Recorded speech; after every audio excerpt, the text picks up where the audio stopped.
Дорогие сябры, шановные коллеги, вітаю вас ва Вроцлаве у клубе «Проза» во Вроцлаўскім доме літаратуры.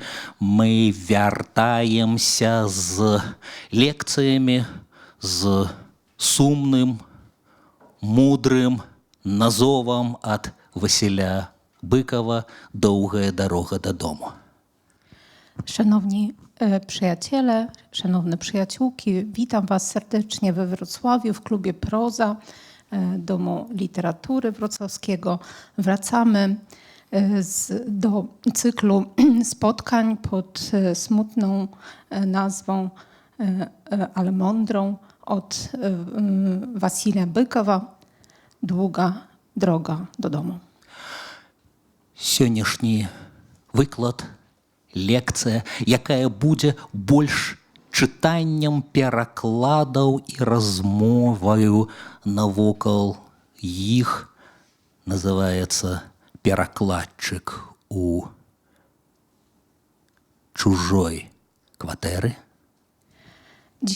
Dzisiejszy nasz wykład, który będzie bardziej czytaniem tłumaczeń i rozmową dookoła tych tłumaczeń, nosi tytuł «Tłumacz w obcym mieszkaniu».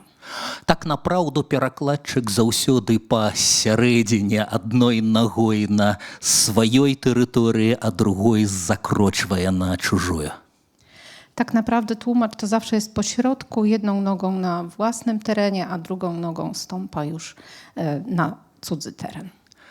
З назвы усім відаць Віслава Шымборская і яе знакаміты верш «Кот у пустой кватэры». Z tytułu wygląda do nas Wisława Szymborska i jej wybitny wiersz «Kot w pustym mieszkaniu». Сёння гэтае мешканне, кватэра, прастора не пустая. Дзякуй, што вы з намі, і шчыра вітаю тых, хто глядзіць, слухае наш праз інтэрнэт. Dziś to mieszkanie, ta kwatera, ta przestrzeń nie jest pusta. Dzięki Wam. Szczerze dziękuję za to, że Państwo przybyli. Też witam osoby, które oglądają nasz wykład przez internet. Я не самотны, я маю цудоўную перакладчыцу, якая паправіць мае факталагічныя памылкі і палепшыць маю стылістыку сходу. Nie jestem samotny, mam też tłumaczkę, która poprawi moje błędy, moje omyłki faktologiczne i poprawi mi stylistykę. Я прапаную адразу падтрымаць і падзякаваць, што адгукнулася на выклік Жанну Нагіну. Dziękuję. Так што нас двое перакладчыкаў і кватэра робіцца на палову поўнай. Więc mamy dwóch tłumaczy, dwoje tłumaczy mamy w tym mieszkaniu i mieszkanie zapełnia się. Шчыры дзякуй польскім арганізатарам за раскошу камунікацыі, сумоўе ў польскім горадзе на рынку. Маю комфорт прамаўляць па-беларуску, а хто не разумее альбо хоча адчуць аб'ёмнасць гуку і сэнсу, слухайце Жанну, калі ласка. Też szczerze dziękuję organizatorom za to, że mam taki komfort przemawiać po białorusku w rynku, więc jeśli ktoś nie rozumie po białorusku albo chce doświadczyć objętości tego dźwięku, to proszę słuchać tłumaczkę Żannę. Сённяшняя лекцыя, якая плаўна перацячэ ў прэзентацыю майго аднаго з улюбёных паэтаў Канстанта Ільдэфанса Галчынскага, будзе прызнаннем у любові паэткам і паэтам. Dzisiejszy wykład, który ma się przeistoczyć w końcu w prezentację nowej książki moich tłumaczeń Konstantego Ildefonsa Gałczyńskiego, będzie też oświadczynami, wyrazem miłości do poetów i poetek. Беларускія пераклады я чытаю у мікрафон, польскія арыгіналы вы пабачыце на экране. Як тыя, хто ў зале, так і тыя, хто глядзіць нас у інтэрнэце. Białoruskie tłumaczenia będę czytał na głos. Polskie oryginały można będzie zobaczyć na ekranie. Zarówno ci zobaczą, którzy tu są obecni na sali, oraz tamci, którzy oglądają nas online'owo. Чакаем ад вас пытанняў. Безумоўна, гэта можа быць найцікавейшае, што здарыцца. I czekamy na pytania od publiczności, ponieważ uważamy, że to jest najciekawsza część dzisiejszego spotkania. Вось жа, апынуўшыся ў чужой кватэры, перакладчык-рэаліст найперш вывучае рэчы, з якіх складаецца інтэр'ер, а перакладчык-рамантык стварае краявід за вакном. O ile się znalazł w obcym mieszkaniu, tłumacz realista przede wszystkim robi studium rzeczy, z których składają się wnętrza, a tłumacz romantyk kreśli krajobraz za oknem. Так Міцкевіч бачыў праз парыжскае акно родную Наваградчыну, а сённяшнія беларусы праз акно пана Тадэвуша сваю страчаную радзіму. Właśnie tak Mickiewicz oglądał przez okno paryskie rodzimą Nowogródczyznę, a dzisiejsi Białorusini przez okno pana Tadeusza obserwują swoją utraconą ojczyznę. Часам выгляд з акна занадта фрагментарны, таму на дапамогу прыходзіць памяць. Шыба робіцца машынай часу, і краіна за ёй пачынае належаць іншай эпосе. Czasem krajobraz z okna jest zbyt fragmentaryczny i dlatego po pomoc sięgamy po pamięć. Szyba robi się wehikułem czasu i kraj za tą szybą zaczyna należeć do innej epoki. Тут важна не ўпасці з падваконня, як маленькі Міцкевіч на пачатку сваёй паэмы, бо можна завіснуць у міжчассе. Давядзецца перакладаць гістарычную Літву на сучасную геапаэтыку. Tu ważne jest nie przewrócić się, nie spaść z parapetu, jak to się przydarzyło Mickiewiczowi maleńkiemu na początku jego poematu, ponieważ można utkwić w bezczasie. I wtedy trzeba będzie tłumaczyć historyczną Litwę na współczesną geopoetykę. А калі выявіцца, што Літво ніяк не перакладаецца, застанецца перакласці «Ойчызно моя». A jeśli się okaże, że Litwo nie da się przetłumaczyć, to trzeba będzie przetłumaczyć ojczyzno moja. Якая ператворыцца ў мой родны кут іншага Міцкевіча, Якуба Коласа. І перакладчык дазнаецца не пра адно, а прынамсі пра два пакаленні папярэдніх жыхароў swojego чужого родnego kuta. Ojczyzno moja przeistoczy się w mój kąt rodzimy, swojski kąt innego Mickiewicza, Jakuba Kołasa i tłumacz dowie się nie o jednym, lecz o co najmniej 2 pokoleniach poprzednich lokatorów swojego obcego kąta swojskiego. Na ekranie уступ до поэмы «Пан Тадевуш», я читаю белорусскую версию. Литва, мой родный кут, адзіна як здароўе, што вучымся цэніць і згадваем з любоўю, хто страціў. Зноў цябе, як прыгажосць самое, уяўляю і пішу, бо па табе сумую. О, дева чыстая, што ў Чанстахоўскім храме ратуеш свет ад зла і ў вострай свеціш браме, што мой Наваградак бароніш з верным людам. Ты мне, маленькаму, жыццё вярнула цудам, як маці плакала, святой твоей апекі благаючы, і ўзняў я мёртвыя павекі, гатовы пехатой шукаць твайго парога. Уратаваны сын, удзячны сыну Бога. Зрабі нам цуд, усіх вярнуўшы да айчыны.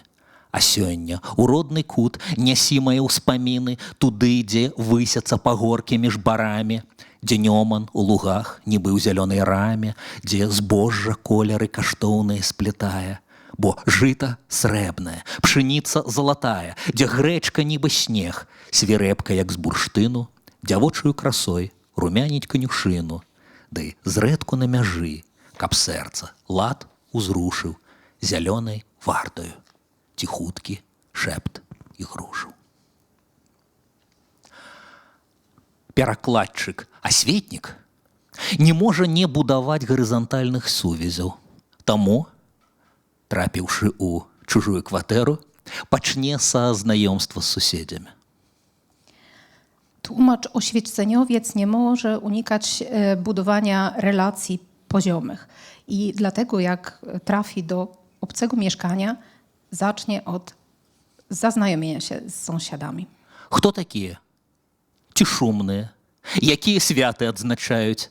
І якую музыку слухаюць? Kim są, na ile są hałaśliwi, które święta obchodzą, której muzyki słuchają. Ці можна зладзіць візіт адно да аднаго на раство паводле розных календароў і нават разам пакалядаваць? Czy uda się zorganizować odwiedziny siebie nawzajem na święta według różnych kalendarzy, a może nawet wyruszyć razem z kolendą? Перакладзеная калядка дапаможа паразумецца ў шматмоўным дыялогу. Асабліва, калі песня каралева польскіх калядак, а яе аўтар належыць культуры адразу некалькіх народаў. Przetłumaczona kolenda pomoże dogadać się w tym dialogu wielojęzycznym, szczególnie jeśli pieśń to jest królowa polskich kolęd, a jej autor należy od razu w tym samym czasie do kultury kilku sąsiedzi. Візіт у сённяшнюю Беларусь можа быць небяспечны, таму наведаць месца спачынку аўтара у Лыскаве можна хіба што сімвалічна. То спявайма разам з Францішкам Карпінскім «Бог прыходзіць, моц трухляе». Wizyta do dzisiejszej Białorusi może być niebezpieczna i dlatego odwiedziny miejsca spoczynku autora w Łyskowie można uznać za czyn symboliczny. Zaśpiewajmy razem z Franciszkiem Karpińskim Bóg się rodzi, moc truchleje. Сярэдзіна лета, канец ліпеня – добры час для спявання калядак. Ніколі не рабіў гэтага акапелла на сцэне ва Вроцлаве. Не палохайцеся, а можа наадварот падпявайце у інтэрнэце ці з сваіх столікаў. Środek lata, lipcowy dzień to jest oczywiście najlepszy czas na śpiewanie kolendy. Nigdy tego nie robiłem we Wrocławiu na rynku, tym bardziej, że białym głosem. Proszę dołączajcie. Ci w internecie, publiczność też. Бог прыходзіць, моц трухлее, цар нябёс у чыстым зянні. Змрок гарыць, святло цямнее за мяжой абмежавання. Быў смяротны, стаў трывала ў вечнасці панад вякамі, там, дзе слова целам стала, нарадзіўшыся між намі. Не заві раскошу цудам, Бог радзіўся не ў палацы, раздзяліўшы з Божым людам яго радасці і працы. Ён пакутаваў нямала, бо віной былі мы самі там, дзе слова целам стала, нарадзіўшыся між намі. Пастухоў вядуць анёлы, каб упалі на калені, там, дзе ў яслях між жывёлы Божий сын ляжыць на сене. Шчасце бедных напаткала, збаўца быў не з багачамі, там, дзе слова целам стала, нарадзіўшыся між намі. Магі рушылі ў дарогу, бо вяла іх зорка шчыра, каб дарункі неслі Богу ладан, золата і міру. Іх даніна побач ззяла з пастуховымі дарамі, там, дзе слова целам стала, нарадзіўшыся між намі. Злітуйся, нябесны сыне, з нашай бацькаўшчыны мілай. Хто жыве ў тваёй краіне, ахіні святлом і сілай. Абмінае хай навала нашы вёскі з гарадамі, там, дзе слова целам стала, нарадзіўшыся між намі. Думаю, што кантакт з суседзямі перакладчык усталяваў. Myślę, że kontakt, relacje z sąsiadami tłumacz już zrobił. Каб не пачувацца чужынцам на новым месцы, у новай краіне, перакладчыку важна падтрымліваць кантакты з сябрамі дзяцінства і юнацтва праз сацыяльныя сеткі. Żeby nie czuć się obcym na nowym miejscu, w nowym kraju, tłumacz powinien pielęgnować kontakty z przyjacielami z dzieciństwa, z młodości poprzez media społecznościowe. Пры гэтым некаторыя акаунты аднакласнікаў і аднакласніц могуць істотна змяніцца. Do tego niektóre konta koleżanek i kolegów z klasy mogą znacznie się zmienić. Перакруцяцца імёны, пераблытаюцца месцы жыхарства. Poprzekręca się imiona, wymiesza się miejsca zamieszkania. Але ці варта скардзіцца? Табе, у чыім фэйсбуку дагэтуль стаіць Менск, а прозвішча пішацца па-рознаму на кожнай мове, з якой перакладаеш і на якую перакладаешся.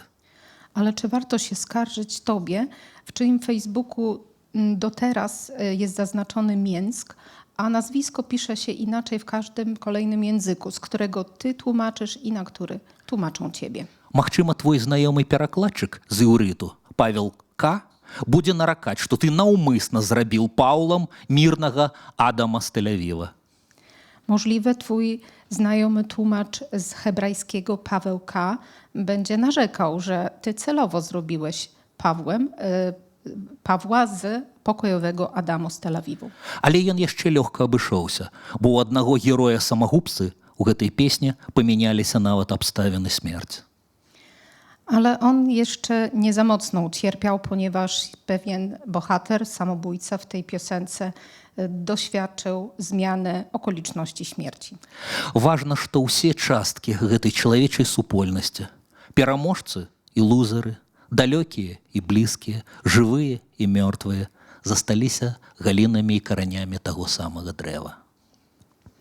Ważne jest to, że wszystkie części tej wspólnoty ludzkiej, zarówno zwycięzcy, jak i pechowcy, dalecy i bliscy, żywi i martwi, pozostali gałęziami i korzeniami tego samego drzewa. Якое яшчэ ў 80-е гады пасадзіў Яцек Качмарскі, а ты паспрабаваў перасадзіць у сваю мову. І, здаецца, жыве, дык раскажы, што z naszym klasem. To drzewo, które jeszcze w 80. zasadził Jacek Kaczmarski, a ty spróbowałeś przenieść to do własnego języka i wydaje się, że żyje. No, więc powiedz, co się stało z naszą klasą? Расскажы, што з нашым класам піша Павел з Тель-Авіва. Цяжка выжыць гэтым часам, каб сумленна і шчасліва. Раскажы, што з нашым класам чэсь у шведскім парнаклубе зарабляе шмат сам-насам тым, што ўсе сам-насам любяць. Грамадзянамі Канады хутка будуць Пётр і Кася. Ян у Францыі даў рады, Бася у Штатах засталася. Марта з двойняй пад Варшавай. Цераз месяц будзе трэці. Час валіць з такой дзяржавай, ёй нічога тут не свеціць. Магда з'ехала з іспанцам і ў Мадрыдзе медсестрою. А Мацея два апаганцы стабільнай забілі зброі. Магда сябравала з Юркам, што быў зоркай школьнай сцэны. Юрка добрым стаў хірургам, але брат яго ускрыў вены. Філ стаў фізікам, вядома, і ў Маскве зрабіў кар'еру, кожны год бывае дома, сябра нашаму прэм'еру, а Міхась у турмах высах, бо не стаў страляць у Стася. Я ж складаю жыццяпіс іх. Вось і ўсе, хто быў у класе. Хтосьці з'ехаў, хтосьці ў Польшчы, хтосьці заўтра ў дарогу, хтосьці ўжо даўно нябожчык, хтось жывы, і, дзякуй Богу, я збіраў усіх старанна, я праводзіў паралелі, быццам сыпаў соль на раны.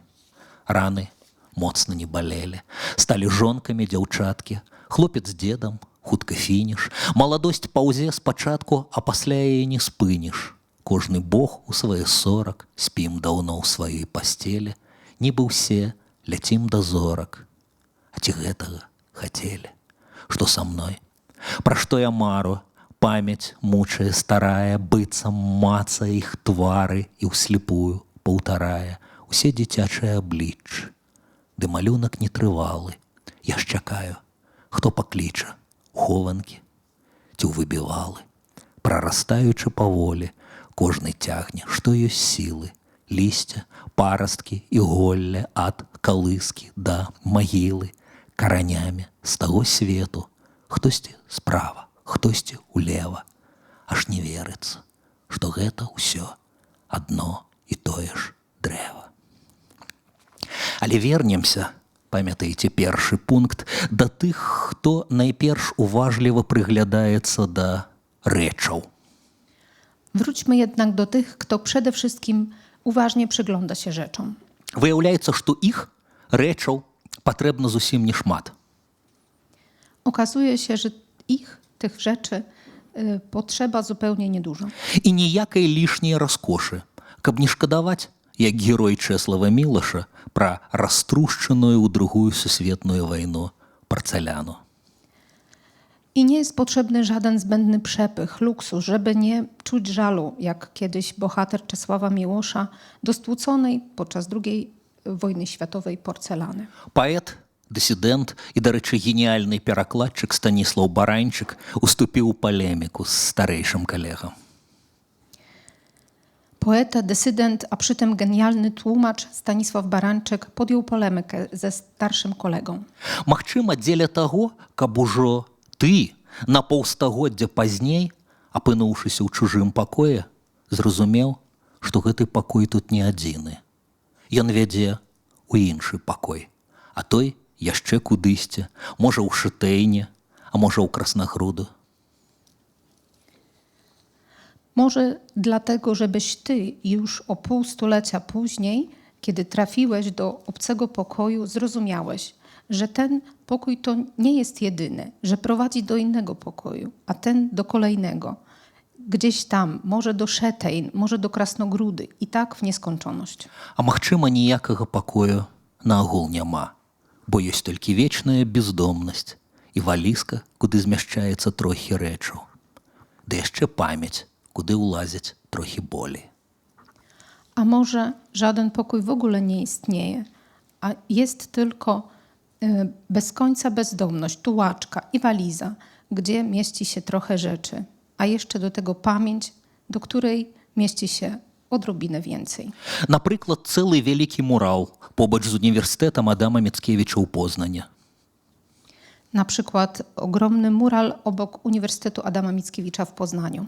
Разам з вершам і выявай барадатага эмігранта, які ўжо ніколі не вернецца і ўжо нікуды не знікне. Wraz z wierszem i wizerunkiem brodatego emigranta, który już nigdzie nie wróci, ale też nigdzie nie zniknie. Станіслаў Баранчык, калі парцаляна, то толькі такая. Калі парцаляна, то толькі такая, якой не шкада пад ботам нашэнніка альбо тракамі танка. Калі фатэль, то не надта выгодны, такі, каб не было прыкра устаць і пайсці. Калі адзежа, то каб панесці ў валізцы. Калі кнігі, то каб панесці ў памяці. Калі планы, то каб на іх можна было забыцца, як надыдзе пара, зноўку перасяляцца на іншую вуліцу, кантынент, гістарычны этап альбо свет. Хто сказаў, быццам можна прызвычайвацца? Хто сказаў, быццам штось бывае назаўжды? Хіба ніхто не сказаў табе, што ты ніколі на гэтым свеце не будзеш пачувацца як дома. Абжываючы кватэру, перакладчык мае права, далей мушу быць карэктным, мае права на перастаноўку рэчаў і касметычны ремонт, які не парушае яе агульнай планіроўкі. Urządzając mieszkanie, tłumacz, dalej muszę dbać o szczegóły, ma prawo je przemeblować i zrobić lekki remont, odświeżyć, który nie narusza jego układu. Памяняць асвятленне на трохі ярчэйшае ці больш стрыманае. Wymienić oświetlenie na nieco bardziej jaśniejsze czy bardziej przyciemnione. Або прыбраць з відавоку рэч, якая аж занадта муляе вочы. Albo usunąć z pola widzenia rzecz, która zbyt razi w oczy. Трохі бліскучыя драбніцы, як у вершах Галчынскага, якія б маглі трохі меней блішчэць. Takie błyszczące bibeloty, jak w wierszach Gałczyńskiego, które mogłyby troszeczkę mniej błyszczeć. Або гучны патас, якога магло б быць трохі менш. lub górnolotny patos, którego mogłoby być troszeczkę mniej. Як у Чеслава Мілаша, што пагражае ў вершы петлёй аднаму нягодніку, бо той пасмеў, цытую, пакрыўдзіць простага чалавека. Jak w wierszu Czesława Miłasza, który grozi nikczemnikowi szubienicą, właściwie sznurem, dlatego, że ten ośmielił się skrzywdzić prostego człowieka. Прыкіньце, так і напісаў простага чалавека. Wyobraźcie sobie, taki napisał prostego człowieka. Быццам з экзаменацыйнага білета на маім родным філфаку, дзе просты азначае добры, а ўсіх непростых расстралялі яшчэ ў 37-м. Jakby żywcem wyjęte z wylosowanej na egzaminie kartki na moim rodzimym Wydziale Filologicznym, gdzie prosty oznacza dobry, a wszystkich nieprostych rozstrzelano jeszcze w 37. Так і ўяўляю, сядзіць такі лаяльны народнай Польшчы дыпламат у Вашынгтоне, п'е каву і спачувае простаму чалавеку. No właśnie sobie wyobrażam, że taki lojalny wobec Polski Ludowej dyplomata w Waszyngtonie pije kawusie i współczuje prostemu człowiekowi. А верш жа файны. Каб не гэтая даніна свайму часу, без якой ўсё здавалася б занадта крамольным, занадта дысідэнцкім. Толькі аўтар пакуль яшчэ не гатовы. Jednak wiersz jest wspaniały. Gdyby nie ten ukłon w stronę własnej epoki, bez którego wydawałoby się wszystko zbyt nieprawomyślne, zbyt dysydenckie, tylko że autor na razie nie jest gotowy. Але ўжо неўзабаве зробіць свой выбар. Парве з уладай, застанецца ў эміграцыі, трапіць ва ўсе чорныя спісы на радзіме. Усё як у беларускіх літаратараў цяпер. Jednak już wkrótce dokona swojego wyboru, zerwie z władzą, zostanie na emigracji, trafi na wszystkie czarne listy na ojczyźnie. Wszystko jak białoruscy literaci teraz. Карацей, не вытрымаў перакладчык гэтага простага чалавека і выкінуў з кватэры. Перапрашаю з верша. Krócej mówiąc, nie zniósł tłumacz tego prostego człowieka i wyrzucił go z mieszkania. Przepraszam, z wiersza. Пакінуў проста чалавека. Так здаецца лепей. Zostawił po prostu człowieka. Tak wydaje się lepiej. Так універсальней. Так верш робіцца пратэстам супраць любой несправядлівай улады. Tak bardziej uniwersalnie. Wiersz staje się protestem przeciwko każdej niesprawiedliwej władzy. Тым больш, калі да ўлады, як у нас, дарываюцца такія самыя простыя людзі. Zwłaszcza wtedy, kiedy do władzy, jak u nas, dorywają się ci sami prości ludzie. Чеслаў Мілаш, który skrzywdziłeś, ty, што пакрыўдзіць пасмеў. Ты, што пакрыўдзіць пасмеў чалавека. Боль і пакуты, зняважыўшы смехам. Блазны твае адгукаюцца брэхам, праўду і крыўду, мяшаючы ўздзеку. Маеш гурму падхалімаў, ахову, узнагароды, партрэты, парады. Хтосьці табе пакланяецца, рады, што яшчэ дзень перажыў паспяхова. Не спадзявайся. Паэт не забудзе. Можаш забіць яго, з'явіцца новы. Ён захавае усе ўчынкі і словы. Лепш бы ты выбраў світанак зімовы, сук і петлю, справядлівыя суддзя. Вашынгтон, 1950. А яшчэ, калі доўга ўглядацца ў чужую кватэру, яна пачне ўглядацца ў цябе. I jeszcze, jeśli długo wpatrujesz się w cudze mieszkanie, ono również zacznie wpatrywać się w ciebie. І для папярэдняга гаспадара ты можаш зрабіцца ягоным дзіцячым успамінам. I dla poprzedniego właściciela możesz stać się jego wspomnieniem z dzieciństwa. Як згадкі пра воршу для маленькага Чесіка Мілаша у вершы старога нобелеўскага лаўрэата. Jak wzmianki o orszy dla małego Czesia Miłasza, dla wierszu już starego noblisty. І марнымі будуць усе твае пратэсты. Маўляў, нашая ворша зусім не такая, бо ж гэта родны горад улюбёнага пісьменніка беларусаў Владзіміра Караткевіча. I na nic się zdarzą wszystkie twoje protesty, że Orsza już zupełnie nie taka jest, bo przecież to jest miasto ojczyste ulubionego białoruskiego pisarza Władimira Karatkiewicza. А калі капнуць глыбей, дык наогул Орша увасабленне нашай, беларускай, літоўскай, польскай вайсковай славы, месца сімвалічнай перамогі над рускім мірам, які тады толькі wypałzał na świat. A jeśli zagłębić się jeszcze bardziej, dyk ogólnie jest uosobieniem naszej, białoruskiej, litewskiej, polskiej chwały oręża. Jest miejscem symbolicznego zwycięstwa nad światem ruskim, który dopiero co się wyczołgał na światło dzienne. А мілаш цябе слухае, ды гне сваё. Ворша, страшная станцыя. Калі тут спознішся на цягнік, цябе назаўжды засмокча расейская імперія. A miłość słucha ciebie, gdy broni swojego. Orsza zła stacja. Jeśli spóźnisz się tu na pociąg, to na zawsze pochłonie cię Imperium Rosyjskie. І ты спрачаешся з ім, ды ўсё менш пераконліва.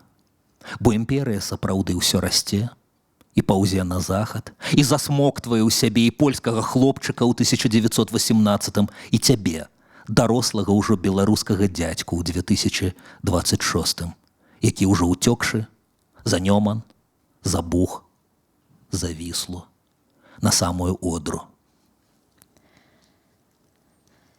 I polemizujesz z nim, jednak coraz mniej przekonująco, ponieważ imperium rzeczywiście rośnie i rozpowszechnia się na zachód i wchłania do siebie i polskiego chłopca z 1918 roku i ciebie, dorosłego już chłopa w 2026, który uciekł za Niemen, za Bóg, za Wisłę, nad samą Odrę. Трывога, сон, 1918. Ворша, страшная станцыя. Тут цягнік прастаяць можа сотні. То, можа, я у Воршы згубіўся, 6гадовы, і цягнік рэпатрыянтаў рушыў, пакінуўшы мяне назаўсёды. Так?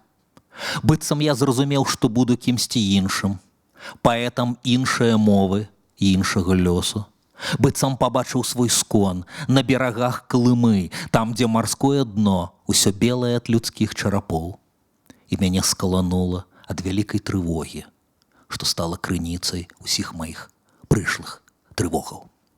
Трепет малого перед большим, перед імперіяй, што паўзе і паўзе на захад, з арканамі, лукамі, ППШ, на фурманцы і возніках вожча па спіне, на джипе, у генеральскай папасе, з картатэкай здабытых краінаў. А я? Што? Я толькі ўцякаю 100, 200, 300 гадоў, па лёдзе і наўплаў, удзень і ўначы, каб толькі далей, пакінуўшы роднаму берагу панцыр, дзіравы і куфар шляхецкіх папераў. Бягу за Дніпро, за Нёман, за Буг, за Віслу.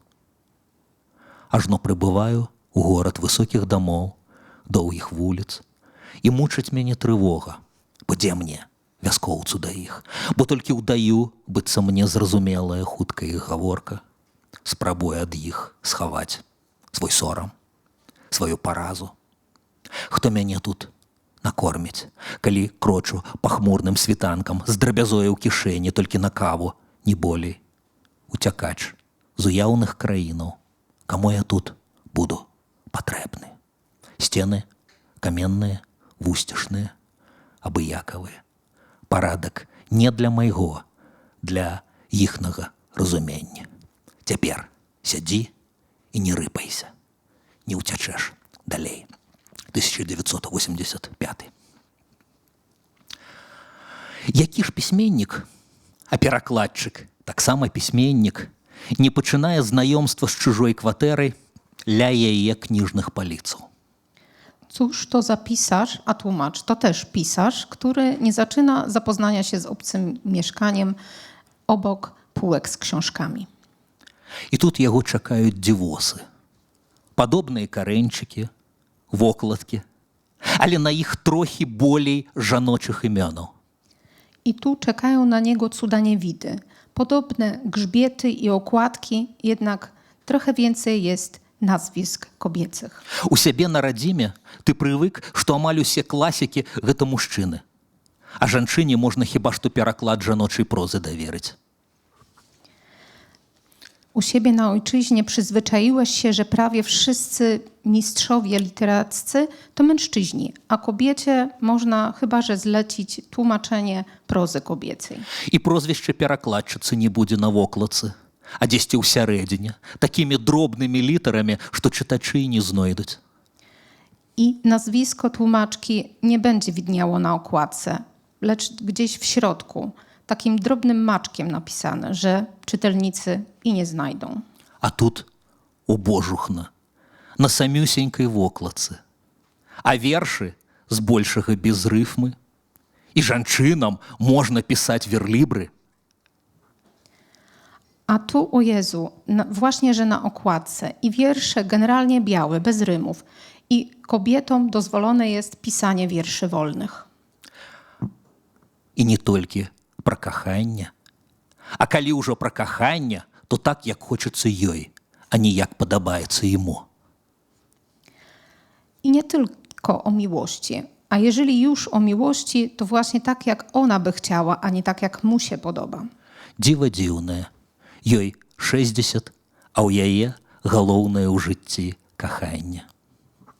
Cudo, ona ma 60, a w życiu najważniejsze dla niej jest miłość.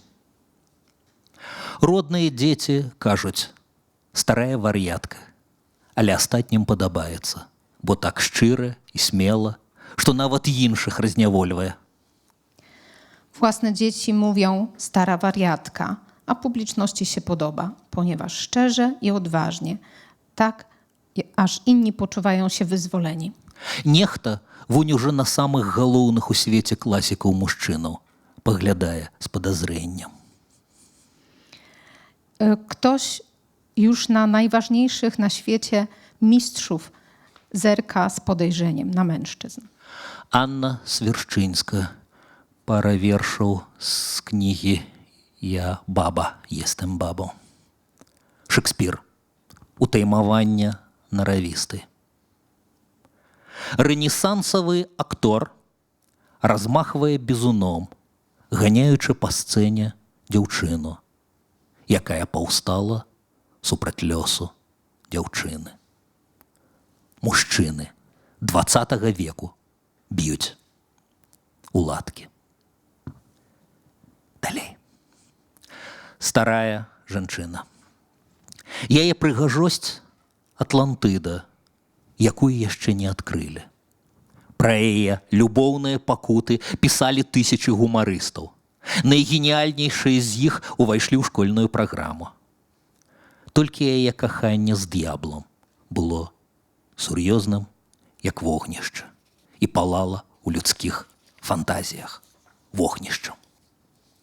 Самыя хлуслівыя словы ў свеце чалавецтва прыдумала для яе. А яшчэ у чужой кватэры можа быць кот або некалькі. A jeszcze w obcym mieszkaniu może być kot lub kilka. Часам нават чужы кот або некалькі. Czasem nawet obcy kot lub kilka. Так сяброўкі ў Беларусі раз-пораз прыязджаюць пажыць у нашай кватэры, даглядаючы нашых котак. Tak koleżanki na Białorusi czas od czasu pomieszkują w naszym mieszkaniu, opiekując się naszymi kotkami. А я сам у Польшчы раз-пораз прыязджаю пажыць да сваякоў, каб даглядаць ката і котку, што на нейкі час застаюцца без гаспадароў. A sam ja też czasem pomieszkuję u krewnych, żeby opiekować się kotem i kotką, które co pewien czas zostają bez gospodarzy. Хоць насамрэч яшчэ пытанне, хто тут гаспадар? Chociaż tak naprawdę to jeszcze pytanie, kto jest gospodarzem. Толькі збярэшся нешта напісаць ці перакласці, як рудая лапа далікатна грукае ў шыбу звонку. Tylko zabierzesz się za pisanie lub tłumaczenia, jak ruda łapa delikatnie puka do szyby od zewnątrz. Хопіць лайдачыць, ідзі ўжо зрабі нешта карыснае, дзверы адчыні. Wystarczy już obijania się. Idź, zrób coś przydatnego. Na przykład drzwi nam otwórz. Можаш абурацца, але яна такі мае рацыю. Гэта і ёсць найважнейшае, што ты можаш зрабіць. Możesz się oburzać, jednak ona ma rację. To jest najważniejsze, co możesz zrobić. Коткі спадарожнічаюць нам ва ўсім. Часам, на жаль, сыходзяць ад нас па вясёлцы. Kotki towarzyszą nam we wszystkim. Czasem, niestety, odchodzą od nas za tęczowy most. Або застаюцца, калі па вясёлцы сыходзім мы. Lub zostają, kiedy za tęczę odchodzimy my. Паэты даўно заўважылі, што ў вершах на смерць ёсць нешта непрыстойнае. Poeci już od dawna zauważyli, że w wierszach na śmierć, że wiersze te mają w sobie coś niestosownego, nieprzyzwoitego. Мы аплакваем найперш уласную страту, а часам нават тое, што некалі мы таксама. Opłakujemy przede wszystkim własną utratę, a czasem nawet to, że na nas to też czeka. Зусім іншы верш напісала Шымборска пасля смерці галоўнага мужчыны яе жыцця. Zupełnie inny wiersz napisała Szymborska po śmierci najważniejszego mężczyzny jej życia. Бо пасля Карнеля Філіповіча застаўся кот, дакладней котка. Ponieważ po śmierci Karnela Filipowicza pozostał kot, a właściwie kotka. І наяўнасць іншай істоты, якое можа быць кепска, усё мяняе і з'яўляецца адзін з найлепшых у свеце элегійных вершаў. I obecność innej istoty, która może czuć się źle, wszystko zmienia. I wiersz jest jednym z najlepszych w świecie wierszy elegijnych. Элегічным вершам, я ўжо на польскую збіваюся. Віслава Шымборска. Кот у пустой кватэры. Памерце, так нельга з катом. Што ён будзе рабіць у пустой кватэры? Лезці на сценку? Блукаць сярод мэблі? Нібы нічога тут не мянялі, а ўсё змянілася. Нібы нічога не рушылі з месца, а ўсё не на месцы. І вечарамі лямпа ўжо не гарыць. Крокі чуваць на сходах, але не тыя. Рука, што кладзе на талерку рыбу, таксама не тая рука. Нешта не тут, не так тут ідзе, не так, як звычайна. Нешта не робіцца тут, як павінна. Нехта быў сабе, быў, а пасля знік раптоўна, і ўсё, няма. Паабшуканыя шафы, пааблажаныя паліцы, спраўджана пад дыванамі, насуперак забароне параскіданыя нават паперы. Што яшчэ можна зрабіць? Толькі спаць і чакаць. Хай мне цяпер толькі вернецца, хай толькі прыйдзе. Ён у мяне запомніць, як такое рабіць з катом. Рухацца ў яго бок, зусім паціхеньку. Нібы і не надта хацелася, на смяротна пакрыўджаных лапах. І ніякіх там скокаў, ніякіх піскаў. Хаця б спачатку. Калі кватэра з перакладчыкам ці паэтам можа быць часткай чагосьці, часам кватэра з перакладчыкам ці паэтам можа быць часткай чагосьці большага. Цэлага дома, бітма набітага тымі, хто піша і перакладае. Czasem mieszkanie z tłumaczem czy poetą może być częścią czegoś większego, całego domu, gęsto zaludnionego przez osoby piszące i tłumaczące. Так здарылася з Віславай Шымборскай у Кракаве на вуліцы Крупнічай, 22. Tak się stało z Szymborską w Krakowie przy ulicy Krupniczej 22. Яна трапіла ў свайго роду літаратурную багемную камуну і пэўны час жыла там сярод яскравых і неардынарных, часам аж занадта людзей.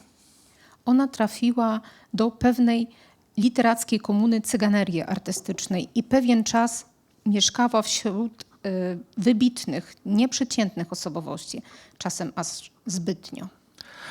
Тут ёй было весела у не самыя весёлыя часы. Tu czuła się wesoło, śmiała się w czasach, które do najweselszych nie należały. Тут яе навучылі пісаць лімерыкі і наогул пазнаёмілі з абсурдам. Tu nauczono ją pisać limeryki i ogólnie zapoznano ze światem poezji absurdu. Тут яна жыла поруч з геніяльным Галчынскім, а ў нейкі момант нават пасялілася ў той самай кватэры адразу пасля яго. Tu mieszkała obok z genialnym Gałczyńskim, a w pewnym momencie przeniosła się do tego samego mieszkania od razu po nim. Калі жывеш у кватэры чалавека, што напісаў, чаму агурок не спявае, а потым, чаму памідор не звоніць, раней ці пазней пачнеш параўноўваць чалавека з цыбулі. Jeśli mieszkasz w mieszkaniu po osobie, która napisała, dlaczego ogórek nie śpiewa, a potem dlaczego pomidor nie dzwoni, wcześniej czy później zaczniesz porównywać człowieka z cebulą. І хто ведае, на чыю карысць атрымаецца параўнанне. I kto wie, na czyją korzyść wypadnie to porównanie. Віслава Шымборска, цыбуля. Іншая рэч цыбуля. Яна не мае сярэдзіны. Так ужо ў ейнай прыродзе цыбулі стычнай заведзена. На паверхні цыбуля і ў глыбіні цыбуліна. Аж заплакала вока гэтым цудам. Расчулена. У нас ледзь прыкрыты скурай боль і драпежнасці лішак. З нашых вантробаў хваробаў анатамічны разрэз. А ў цыбулі цыбуля без непатрэбных кішак, голая нібы праўда, вечна паўсюль эспрэс. Цыбуля была і будзе найлепшым на свеце творам. У вялікай цыбуліне схоў для цыбулі малой, за першым другі і трэці, чацвёрты і пяты слой, як нота, што стала фугай, як рэха, што стала хорам. Цыбуліна штука духоўная. З сабе нарошчвае, нібы ў гонар сваёй дасканаласці, новыя і новыя німбы. А ў нас нервы, жылы, косткі, тлушчы ды іншыя сальнасці. І нам, бедакам, недаступны ідэатызм, ідэальнасць. Мяркуйце самі, хто тут выйграе ад параўнанняў. Proszę się zastanowić, kto tu wygra od tych porównań. У размовах з суседзямі досыць хутка паўстае пытанне: адкуль ты прыехаў? W rozmowach z sąsiadami dosyć szybko powstaje pytanie, skąd przyjechałeś? Ты, вядома ж, расказваеш. І раптам выяўляецца, што іхныя продкі прыехалі адтуль сама. Oczywiście, że opowiadasz i nagle się okazuje, że ich przodkowie przyjechali stamtąd. І адначасова зусім не адтуль, бо вашыя мясціны, супадаючы ў прасторы, не супадаюць у часе. A zarazem nie do końca stamtąd, ponieważ te miejscowości, nakładając się na siebie w przestrzeni, nie spotykają się w czasie. Гэта ўжо іншыя краіны, гэта ўжо іншыя народы. To są już inne kraje i inne narody. Ужо бацькі тваёй суседкі амаль нічога пра тыя мясціны не памятаюць, бо дзяды ім амаль нічога не апавядалі. Już rodzice twojej sąsiadki prawie nic o tamtych stronach nie pamiętają, ponieważ dziadkowie prawie nic nie opowiadali. Засталіся толькі назвы: Пінск, Заполле, Пліса, Лагішин. Zachowały się tylko nazwy: Pińsk, Zapolle, Plisa, Łagiszyn. Як у паэтычнай кнізе Агі Зана, якую ты спрабуеш перакласці. І, вядома ж, далёка не ўсё супадае з арыгіналу.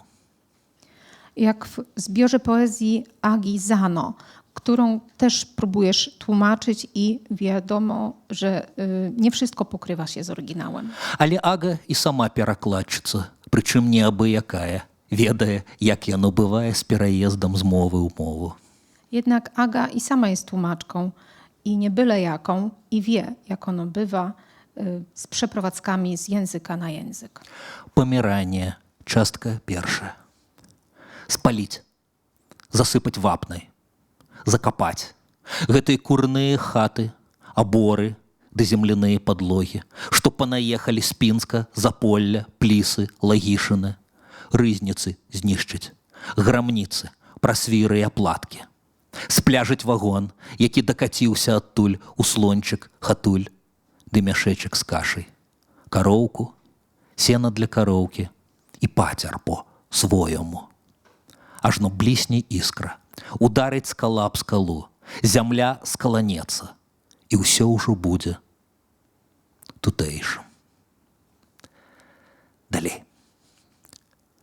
З катэхізісу. Бог, вялікі архітэктар і геаметр, стварыў свет паводле закону мераў, лічбаў і вагаў. Рыбы усталі на ногі і выйшлі з мора. А далей карагодам між соснаў, у пластыры срэбнай лускі. Счарствелі галкі, разрэдзіліся чарвякі, зваляліся начныя матылькі, плыселі чмялі, кажаны, палёўкі, казулі, хахулі. І больш не магла сказаць ні адна жывёла, колькі яе жыве. У гэтыя ліпеньскія дні шмат беларусаў і беларусак чарговы раз задумаліся пра тое, якая ж усё-ткі жорсткая і бязлітасная штука смерць, што забірае ў нас найлепшых. W te lipcowe dni wielu Białorusinów i Białorusinek po raz kolejny zastanawiało się, jaka jednak jest okrutna i bezlitosna śmierć, co zabiera nam najlepszych. Нехта памірае ў сваіх і ў чужых замежных кватэрах, так і не дачакаўся часу, калі можна будзе бяспечна вярнуцца дадому. Ktoś umiera we własnych i obcych, zagranicznych mieszkaniach, nie doczekawszy czasu, kiedy można będzie bezpiecznie powrócić do domu.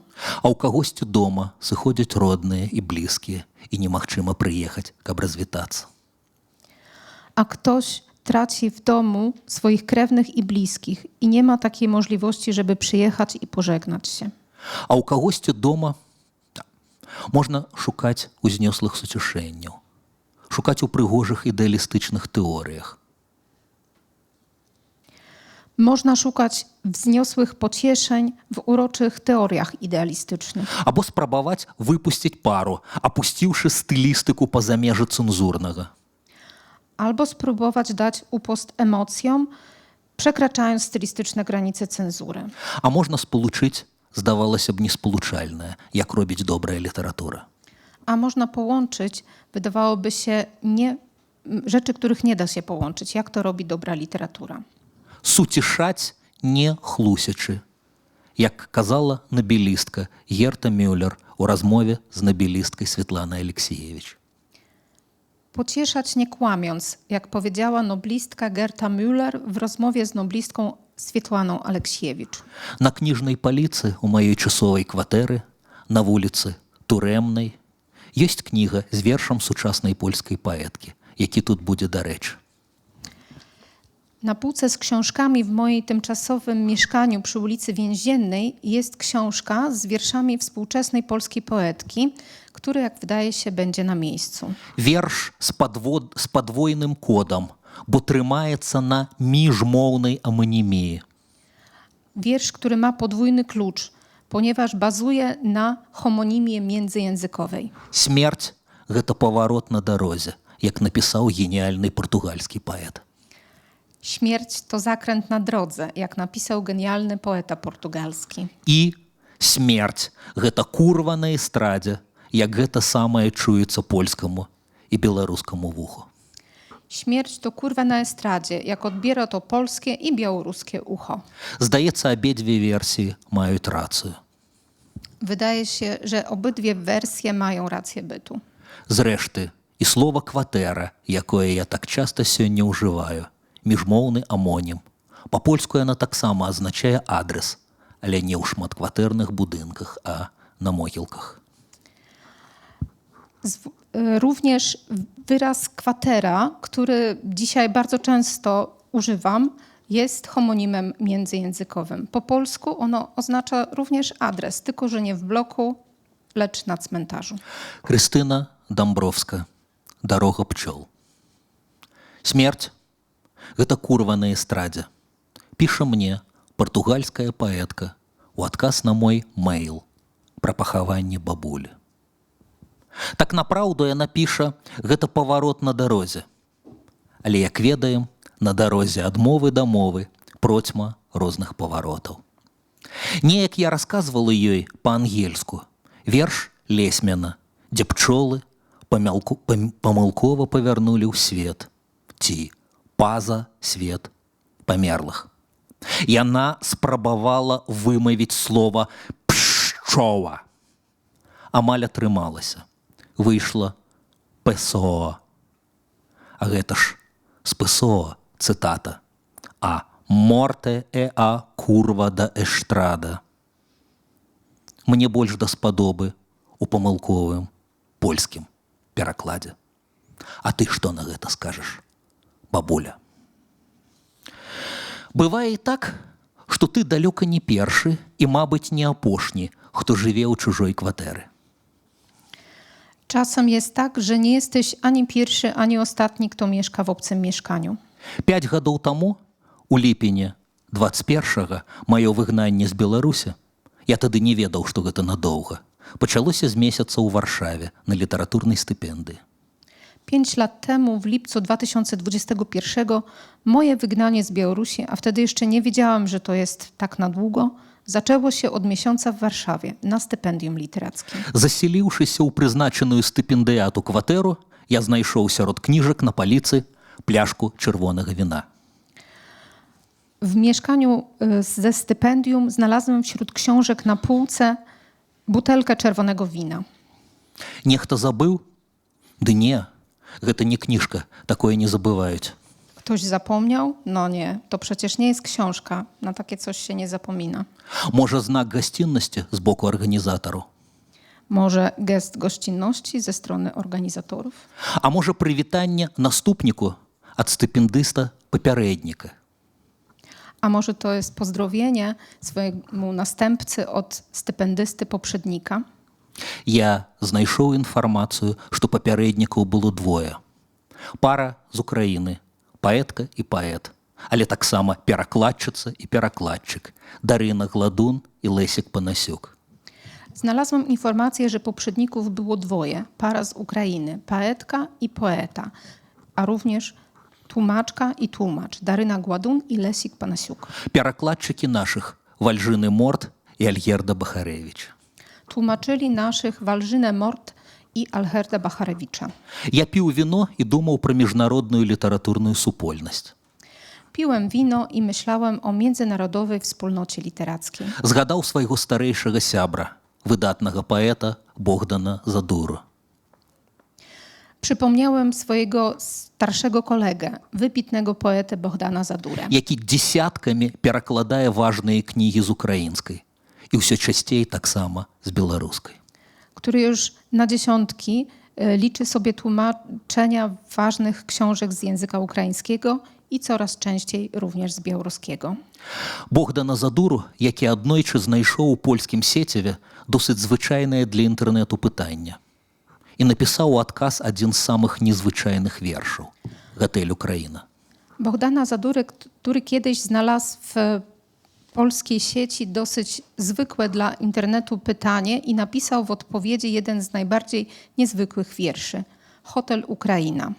Незвычайнасць у тым, што твор належыць адразу некалькім культурам. Niezwykły tym, że należy jednocześnie do kilku kultur. Гэта хутчэй украінскі верш, хоць і напісаны па-польску. To jest raczej wiersz ukraiński, mimo że napisany po polsku. У сённяшні непросты час зусім не лішні голас салідарнасці, прытомнасці і чалавечнасці. W dzisiejsze czasy, zupełnie nieproste, to jest zupełnie niezbędny głos solidarności, świadomości i człowieczeństwa. Ці вы пусцілі б у свой дом уцекачоў з Украіны? Пытаецца адзін інтэрнэт-партал. Андрея Бондаря і Сафійку Андруховіч нават з дзіцём і з бацькамі. Так. Але ці таксама з 2 сабакамі? Гэтага ўжо не ведаю. Бойчынкаў усіх 3. Галіну Крук нават з новым хлопцам. Катю Бабкіну нават старэйшую на 20 год. Дмитра Паўлычку нават 80-гадовага. Любу Якімчук нават цяжарную. Дзвінку Матіяш нават з сестрой Богданай. І Богдану Матіяш нават з сестрой Дзвінкай. Сашка Ірванца з Аксанай. Наталку Белацеркевец з Міколом. Міколу Рабчука з Наталкай. Паўла Шчырыцу нават з язвай страўніка. Веру Мінёк і малую Верцю з Драгобыча. І Лёню Голдберга адтуль жа. Але хай не спадзяецца, што я пацверджу сяброўства з ім на Ліндакін. Сергея Жадана? Так, хоць ён з Кракава. Сашу Кабанова, хоць ён піша рыфмаваныя вершы, да таго ж па-расійску. Андрэя Любку, без ваганняў. І Небарака, Кіяноўску, Білея, Странгоўскага і Слівінскага, Семенчука і Венечука, Лышэгу і Дану Пінчеўску, і жанчыну, што хаваецца пад нікам Веранда Балконова, ад якой я ў 2010 годзе атрымаў цыдулку ў кнігарні Е. І Марыйку Мартысевіч, Ігора Білова, Васіля Махно. Стоп. Марыйка беларуска, Ігар расіец, а Махно ўжо 14 год жыве не ў Тэрнополі, а ў Нью-Йорку. Так што спярша хай амерыканцы скасуюць візы для палякаў. Верш напісаны ў 14 годзе. Зірніце на тое, што адбываецца ў гісторыі, вы зразумееце, што вершы маюць убойную моц і ўплываюць на рэальнасць. Wiersz został napisany w 2014 roku. Proszę sobie zerknąć na to, co się odbywa w literaturze i na świecie i zobaczycie, że wiersze mają bardzo wyraźny, mocny wpływ. A sam Богдан Задора скромно skomentował гэта tak. A sam Богдан Задора skomentował to właśnie tak. Дата пад гатэлем Украіны мае вялікае значэнне. Ужо былі смяротныя ахвяры, але Януковіч яшчэ не ўцёк, і Расія яшчэ не ўступіла ў гульню адкрыта.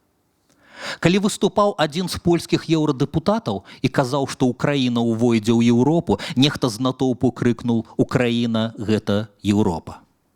Тады я напісаў гэтую кароткую паэму, або, калі хочаце, доўгі верш з 4 частак. Я вам чытаў першую. І даслаў яе Андрэю Любку. А 26 лютага атрымаў спасылку на яго сайт, дзе ён размясціў пераклад, а ўжо на наступны дзень у электронным лісце паведаміў мне, што ўсе мне дзякуюць, і працытаваў допісы, якія з'явіліся ў яго на Facebook. Адгукнуліся амаль усе. І не буду хаваць, што гэта мяне кранула. Я узрадаваўся, бо выглядала на тое, што ні з кім з іх не здарылася нічога дрэннага. Я падумаў, што верш усё-ткі можа служыць сродкам паразумення у самым простым чалавечым сэнсе, што існуе такая рэч, як шматнацыянальная супольнасць. А я толькі хацеў бы салідарызавацца з гэтым выказваннем Богдана Задоры. A ja chciałbym tylko wykazać solidarność z tym tekstem Богдана Задоры. Добрыя людзі, гэта тая частка лекцыі, якая ёсць лекцыі, і мы з Жаннай шчыра дзякуем вам за ўвагу. Szanowni Państwo, to jest ta część lekcji, wykładu, która jest właśnie wykładem i my z Żaną dziękujemy Wam szczerze za uwagę.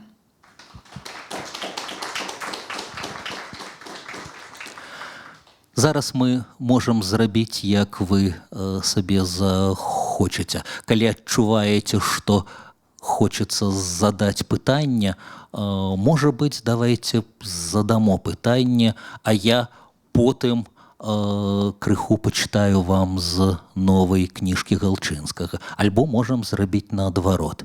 Я спачатку крыху пачытаю вам з Галчынскага, a potem pytanie.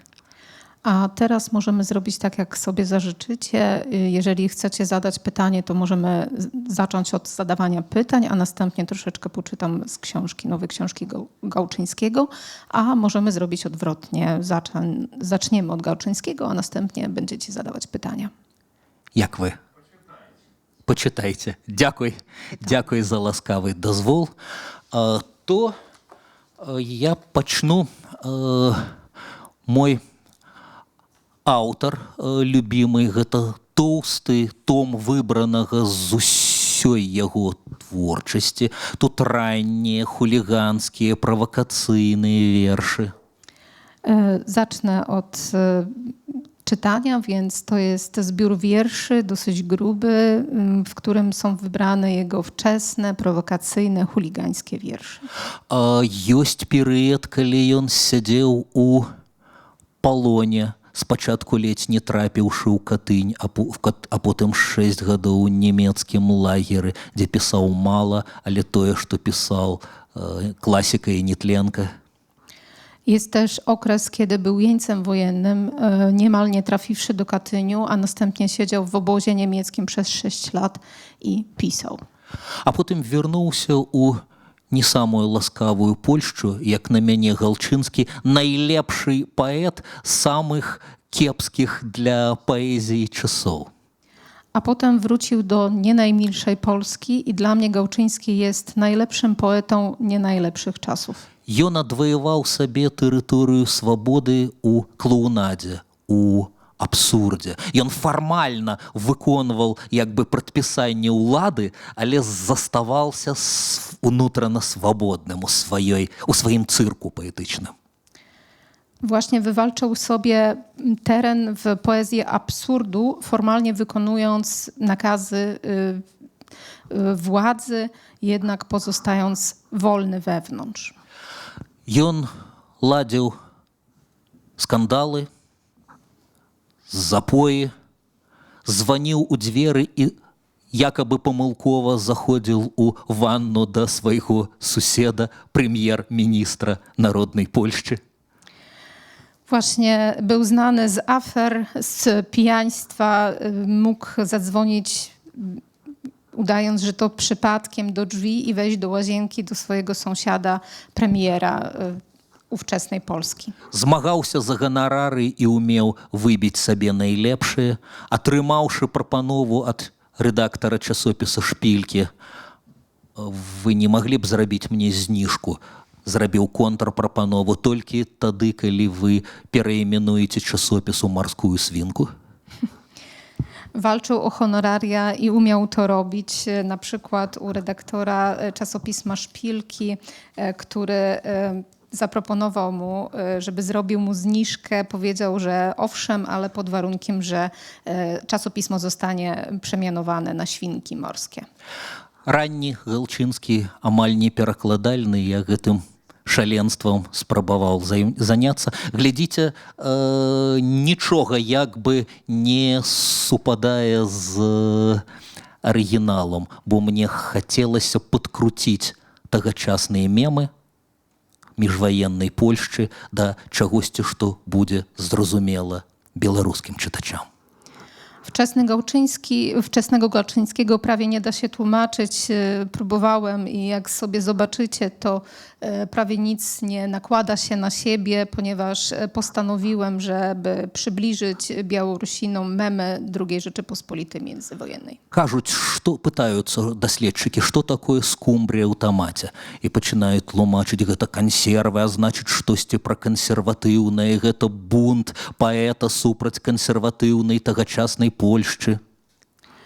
Badacze się zastanawiają, czym jest ryba Скумбрія właśnie w tomacie. w tomacie i myślą, że to jest o czymś konserwatywnym, że wyraża bunt poety przeciwko ówczesnym władzom. Паспрабуйце хутка сабе паўтараць скумбрія в тамаце, скумбрія в тамаце, скумбрія в тамаце. Вы зразумееце, што тут галоўнае не сэнс, а гучання. Яно пачынае асацыявацца з тым, што Галчынскі пра ўсё гэта думае. Proszę spróbować sobie na szybko powtarzać skumbria w temacie i zrozumiecie, że sens nie jest tu ważny, że chodzi o coś innego, właśnie wyrażenie tego, co Gałczyński myśli o ówczesnych rządach. А давайте мы з вами хуліганскі верш пачытаем хуліганскі хорам. Кожны другі радок дапамагайце мне. Другі. Скумбрія ў тамаце, скумбрія ў тамаце. Четвёрты, там, дзе скумбрія в тамаце, пстронг, я зрабіў з гэтага літару на рыбу на 3 літары на ха. Хек, скумбрія ў тамаце, хек. Давайте, дапамагайце мне гэта чытаць. Zapraszam właśnie do wspólnego czytania tego wierszu trochę chuligańskiego, kiedy będziecie powtarzać drugi i czwarty wers skumbria w tamacie, skumbria w tamacie. Ostatni, czwarty właśnie dopełniłem tłumaczeniem wyrazu pstrąg na nazwę ryby z 3 liter, zaczynając od H. Неяк у редакцію газети «Наша хата». Скумбрія ў тамаце, скумбрія ў тамаце. Дзед зайшоў сівенькі з пёсікам кудлатым. Скумбрія ў тамаце, хек. Што табе, дзедуля, з барадою ў ваце? Скумбрія ў тамаце, скумбрія ў тамаце. Я кароль Уладыслаў, а вы далей па мацеры. Скумбрія ў тамаце, хек. Досыць білі шыбы вы ў бацькоўскай хаце. Скумбрія ў тамаце, скумбрія ў тамаце. Наш сасуд крыштальны, нашае багацце. Скумбрія ў тамаце, хек. Навяду парадак ад мора да мора. Скумбрія ў тамаце, скумбрія ў тамаце. А цябе да стенкі журнальная морда. Скумбрія ў тамаце, хек. Ворагам даў раду, разагнаўшы раду. Скумбрія ў тамаце, скумбрія ў тамаце. А рэдактар кажа, гавары ўжо праўду. Скумбрія ў тамаце, хек.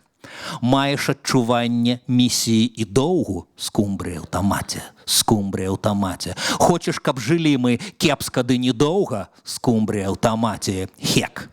Тут адзін налева клікаў чалавекаў. Скумбрія ў тамаце, скумбрія ў тамаце. Атрымаў 3 кулі, больш ніхто не хекаў. Скумбрія ў тамаце, хек. Так што без паўлітра тут не разабрацца. Скумбрія ў тамаце, скумбрія ў тамаце. Зноў сядзець у поўнай, у бацькоўскай хатцы. Скумбрія ў тамаце, хек. Тут дзядуля з пёсікам, выпіўшы паўлітра. Скумбрія ў тамаце, скумбрія ў тамаце. Іх усіх паслалі гучна на 3 літары. Скумбрія ў тамаце, хек. Скумбрія ў тамаце, скумбрія ў тамаце, скумбрія ў тамаце, скумбрія ў тамаце. Захацелі Польшчы з хекам, атрымаеце. Скумбрія ў тамаце, хек. 1936. Папляскайце сабе вы прыўкрасныя чытачы. Klaskamy. А зараз з лагеру Альтен-Грабов ёсць і такая чужая кватэра для паэта і перакладчыка зняволення. A teraz z obozu Alten-Grabów jest obca kwatera dla tłumacza i poety.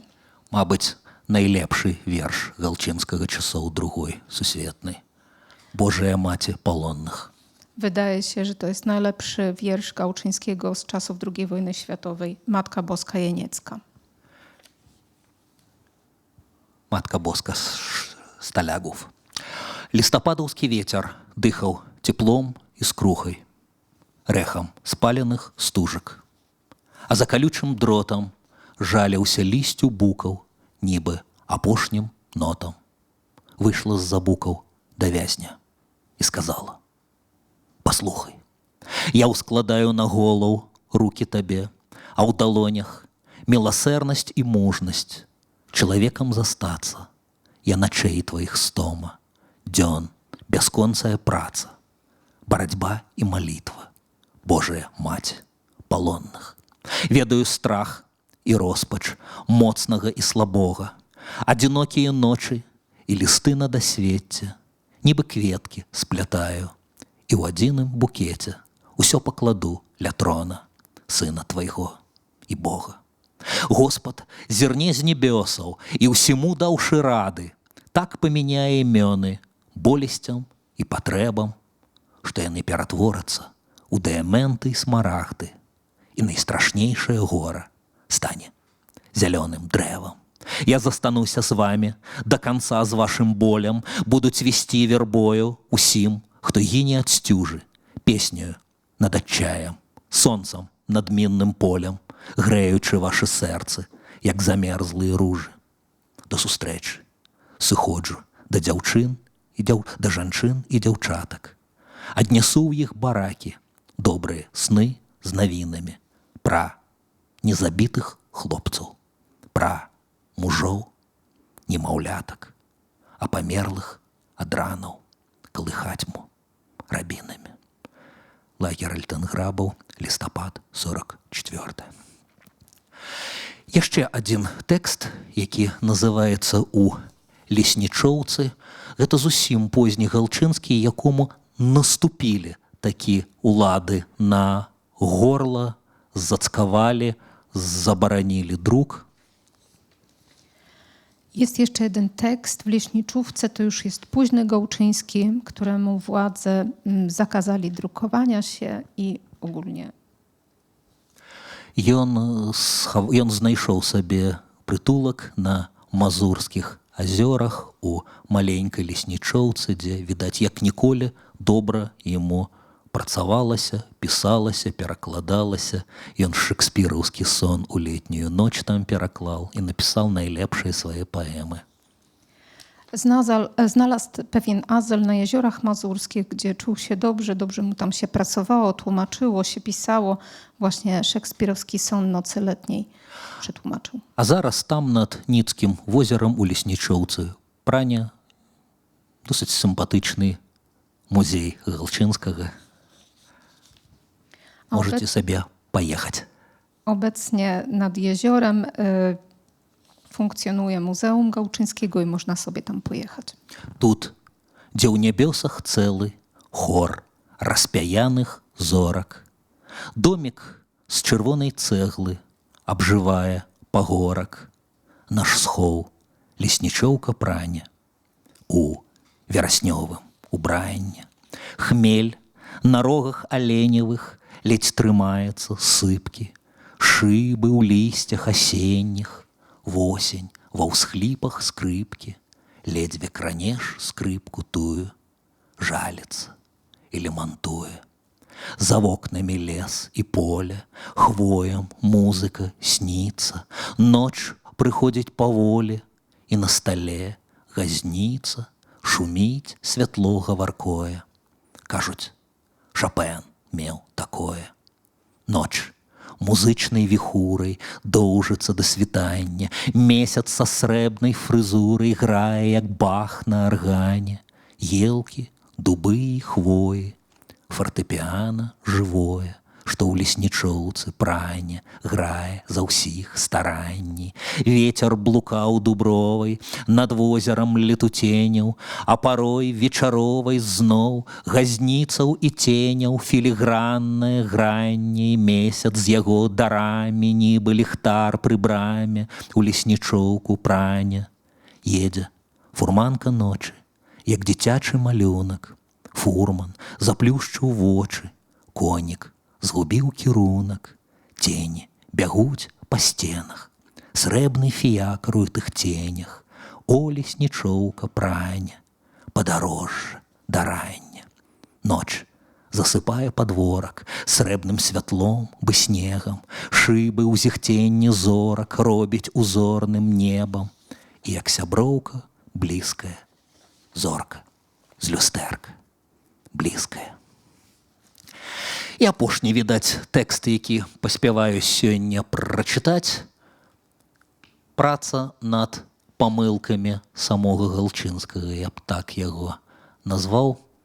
Ён часам паводзіўся адыёзна да другой сусветнай вайны, звязаўся з ультранацыяналістычным часопісам проста з моста, дазваляў там сабе рознае дазваляў. I ostatni tekst, który dzisiaj zdążę jeszcze przeczytać, to jest takie odrabianie lekcji samego Gałczyńskiego, który miał pewien kontrowersyjny stosunek do I wojny światowej, powiązał się z ultranacjonalistycznym czasopismem Prosto z mostu i pozwalał sobie, na wiele sobie pozwalał. У 48-м напісаў верш «Яўрэйскае дзіця», якое хочу вам прочитать. I napisał wiersz Dziecko żydowskie w 48. Я помню красавік і сонца на балконе. Так шмат, што вочы мружацца, калі вятры з палёў і свет у пахах тоне, і птушкі з кветкамі на ўсёй зямлі. Нібы схавала твар ад хараства ўсё, аглухлі водары, бо ззяла ўсё ярчэй, і толькі сумны тень адзіным заставаўся, хто не самкнуў смарагдавых вачэй. Дзяўчынка, што была ў такой завее, якой не перадаць тамам трагедыі, ёй лепш цяпер, але смяяцца больш не смее і ад нядобрых сноў крычыць дагэтуль. Яўрэйскае дзіця, лісток на папялішчы, цвыркун, схаваны ў шчыліне, бацькоў з бабуляю усіх у гетта знішчылі, і толькі месяц ведаў ейны схоў. Цяпер не страшна, мілая, не варта. Зноў пахнуць кветкі і святло ўваччу, ды сню калючы дрот з нямецкай вартай. І гэтак сама па начах крычу. Дзякуй. Dziękuję.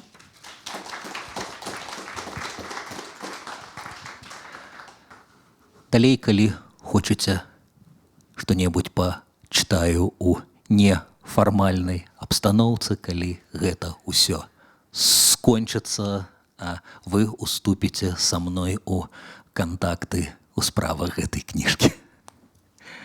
Jeżeli będziecie chcieli, to mogę poczytać już nieformalnie po tym, jak skończymy nasze spotkanie i już będziemy omawiać kwestie książki bezpośrednio. Калегі, пытанне, A teraz pytania.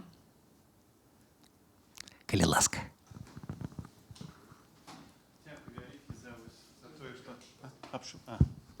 Дзякуй вялікі за тое, што нам так далі такую уваход у польскую літаратуру. Конечно, мы чытаем, але вось так вельмі эмацыйна, вельмі так творча.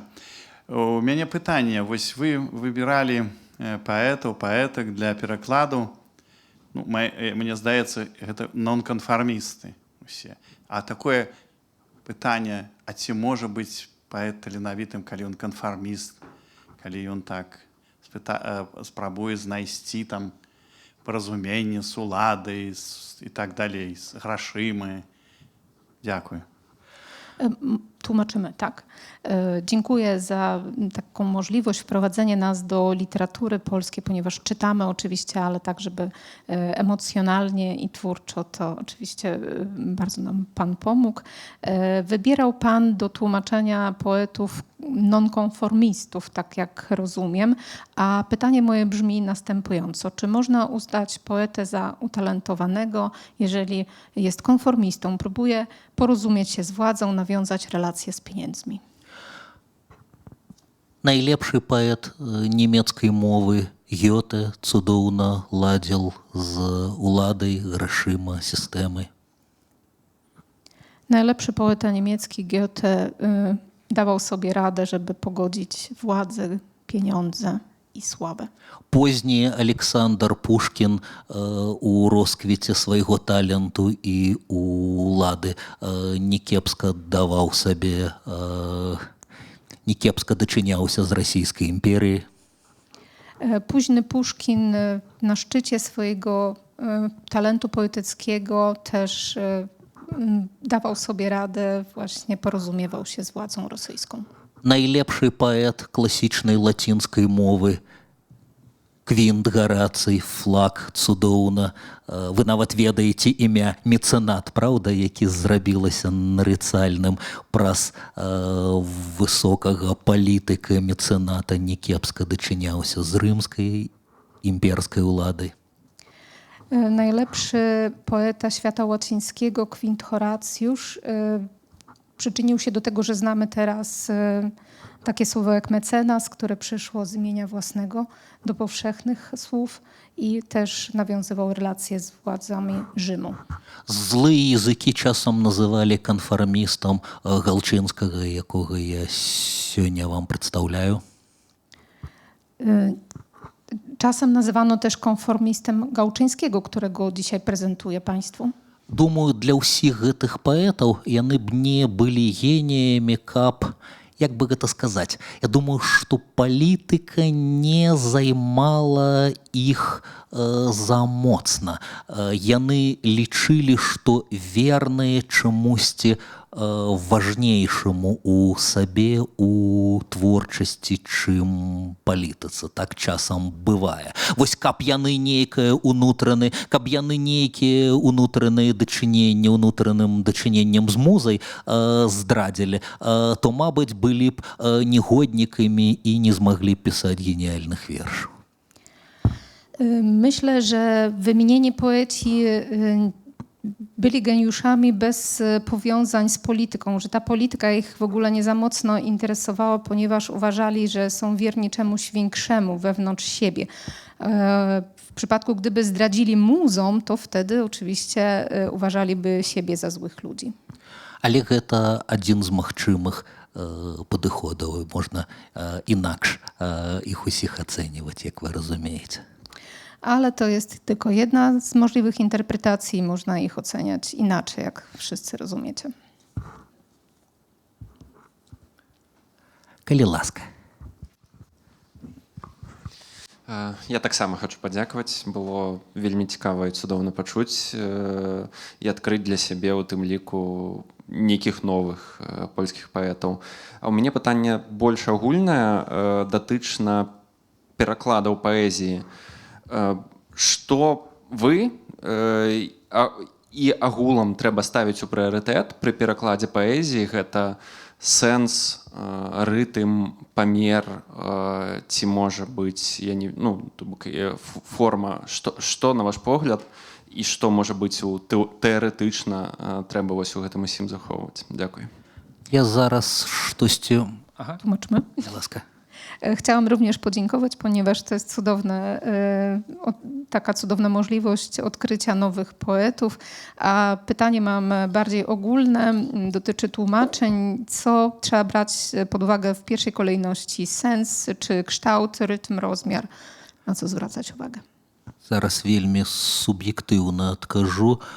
Мурашкі, якія бегаюць па хрыбетніку падчас чытання арыгіналу. Вось іх трэба перакласці. Zaraz bardzo subiektywną odpowiedź dam. Motyle w brzuchu, które powstają podczas czytania wierszy, to ich trzeba brać pod uwagę. Ой, як змені. Вот зараз быў прыклад геніяльнага перакладу.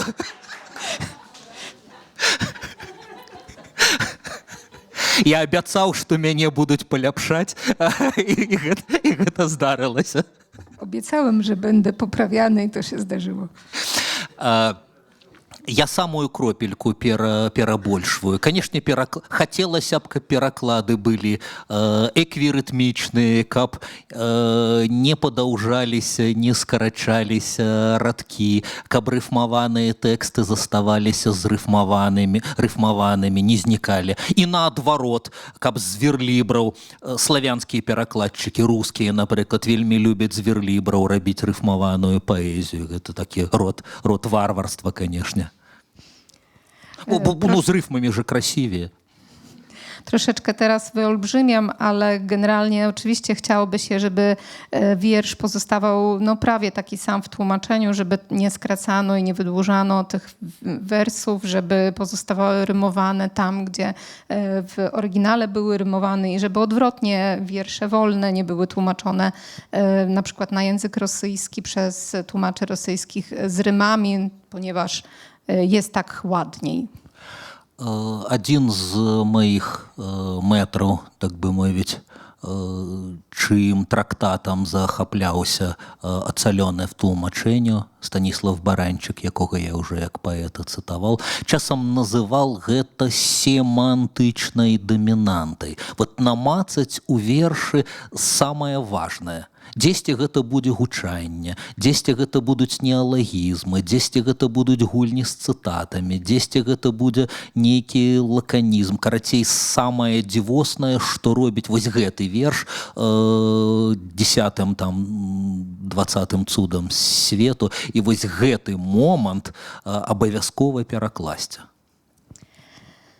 Jeden z mistrzów, traktatem którego się zachwycam, Stanisław Barańczak, właśnie mówił i nazywał to dominantą semantyczną, czyli coś, co jest najważniejsze w wierszu, jakiś neologizm, gra, reminiscencja, coś takiego cudownego, które przyczynia się, że wiersz staje się 10., 20. cudem świata. To właśnie trzeba tłumaczyć. Але ж гэта як з кароткай коўдрай, да? Націскаеш на галаву, будзе прыгожа прыкрыта, але ногі агаляюцца і наадварот. Большасць перакладаў, ну да ўсе паэтычныя пераклады, гэта нейкая інтэрпрэтацыя. Ты штосьці ўзмацняеш і штосьці губляеш. Непазбежна, што ў арыгінале ёсць. Jednak to jest jak z krótką kołdrą. Jeżeli naciągasz na głowę, to nogi ci wystają i właśnie każdy wiersz, każde tłumaczenie jest interpretacją. Gdzieś coś wzmacniasz i jednocześnie w innym miejscu tracisz. Таму, відаць, добра. Кожны пераклад верша ёсць, у прынцыпе, самастойным вершам. І часам асобны жанр, асобнае задавальненне, чытаць розныя пераклады таго самага і збіраць з гэтага нейкі пазл. Найлепей, канешне, ведаць мову арыгінала і ў арыгінале гэта чытаць. Але я зараз пілую сук на якімсь сяджу, прапаноўваючы вам польскую паэзію ў беларускіх перакладах. Każde tłumaczenie jest osobnym dziełem oczywiście i to jest odrębny gatunek, odrębna przyjemność zbierać tłumaczenia, różne tłumaczenia i szukać tych odmienności. Oczywiście dobrze jest też znać język oryginalny, ale mówiąc to sobie piłuję sęk, na którym siedzę, proponując wam tłumaczenia polskiej poezji na język białoruski. На канкрэтным прыкладзе, вот прысутны тут Галчынскі, у кракаўскім Гутенбергам выдадзены. Ён двухмоўны, білінгвальны. Да? Злева можна чытаць сабе па-польску, справа можна чытаць па-беларуску. Лаяць перакладчыка, адразу бачна, дзе я займаўся фокусамі народаў свету. Да? Андрей, маё пытанне. Я тут, у іншы бок глядзі. Калі ласка. Калі ласка, Святлана. Хацела запытацца, ці хтосьці цябе тлумачыў на іншыя мовы? Czy zostałeś tłumaczony na inne języki? Так, маю такое шчасце і гонар. Выходзілі кніжкі на розных мовах. У тым ліку 2 кнігі выходзілі па-польску. Часам таксама забаўна назіраць гэтыя змены. Вот згаданы тут Богдан Задора перакладаў. Другая частка пытання, як адчуваеш тое, што як цябе пераклалі, як для цябе гэта, бо таксама не будзе даслоўна гэта зроблена. Часам зайздрошчу прыўкраснаму польскаму паэту справа. Вот Адам Паморскі умее так перакласці, я сам сабе зайздрошчу. Часам мне не падабаюцца змены, але я лічу гэта нейкай адпрацоўкай кармы. Вось я шмат памяняў іншых у перакладах. Цяпер трэба цярпець, што з табой самім odbywaється. Właśnie pytanie dotyczyło, czy byłeś tłumaczony na inne języki i odpowiedź brzmiała, że tak. Miałem takie szczęście, że 2 książki między innymi powstały po polsku i to jest taka przyjemność obserwować, jak ciebie tłumaczą. Druga część pytania dotyczyło, jak się Andrzej czuje z tymi tłumaczeniami, ponieważ nie zawsze są identyczne sobie. No i właśnie odpowiedź była, że Adam Pomorski tak tłumaczył, że sam sobie zazdroszczę i że czasem na przykład te tłumaczenia no może nie do końca przypadają mi do gustu, ale uważam to za odrabianie lekcji, naprawianie karmy. Яшчэ адна забава глядзець, як цябе пераклалі на мовы, якіх ты не в зуб нагой. Напрыклад, па-грузінску альбо па-літоўску. Такія блізкія народы, беларусы і літоўцы, такія далёкія мовы. Odrębna przyjemność to obserwowanie, czytanie tych tłumaczeń w językach, w których w ogóle nic nie rozumiesz. Na przykład gruzińskie tłumaczenia albo litewskie tłumaczenia, takie bliskie do siebie są narody Białorusini i Litwini, a jednak nie rozumiemy tych języków. Але тады падчас жывых чытанняў, скажем, калі перакладчыкі, перакладчыцы чытаюць, ты можаш глядзець на прысутных, і калі разумееш, што яны ў адпаведным месцы хлюпаюць носам ці пачынаюць смяяцца, дзе гэта прадугледжвалася ў арыгінале, значит, нармальны, хороший пераклад. З чаго яны хлюпаюць носам і смяюцца, я не ведаю, ale прынамсі ў адпаведных месцах. Podczas takich tłumaczeń to w ogóle fajnie jest obserwować publiczność, ponieważ w pewnych miejscach reagują właściwie, na przykład płaczą albo się śmieją. Nie do końca wiem, z czego się nad czym płaczą i z czego się śmieją, ale we właściwych miejscach to się dzieje. А самы дзівосны адказ атрымаў у паўднёвай Карэі. Я спытаўся, хто перакладаў, мне сказалі, што гэта камерцыйная таямніца, бо гэтым не людзі, а агенцтва займаюцца, якім замаўляюць пераклад. Вот. Пакуль што самая дзіўная дзівосіна, якую ў жыцці дазнаўся пра пераклад. A najbardziej dziwną odpowiedź otrzymałam w Korei Południowej. Kiedy się zapytałem, kto to tłumaczył, to dostałam odpowiedź, że to jest tajemnica komercyjna i że nie mogą tego ujawnić, ponieważ tym się zajmuje agencja i to było takie najdziwniejsze. Калі ласка.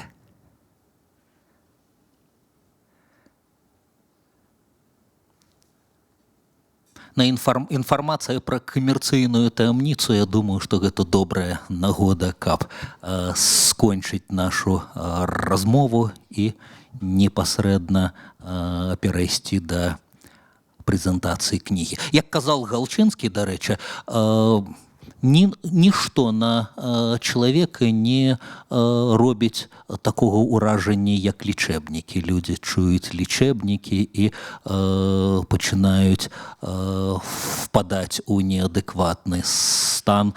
Скажу такі лічэбнік 50 злотых. Па-мойму, хорошы паэтычны радок ад Галчынскага ў перакладзе. Дзякуй.